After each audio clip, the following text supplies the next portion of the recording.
जिंदगी का असली मजा तो डॉली चाय वाला ही उठा रहा है। आजकल वह हर दूसरे दिन नई लड़कियों के साथ मस्ती करते नजर आ रहा है। हाल ही में उनका एक विदेशी लड़की के साथ वीडियो वायरल हो रही है।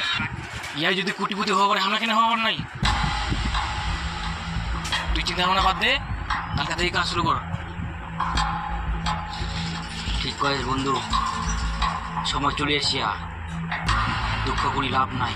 হ্যাঁ একদম।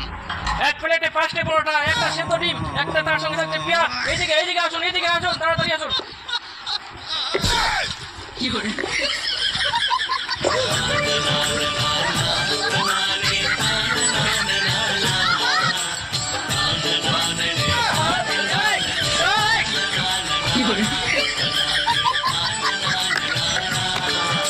চাই চাই চাই চাই চাই এইদিকে পরোটা চাই।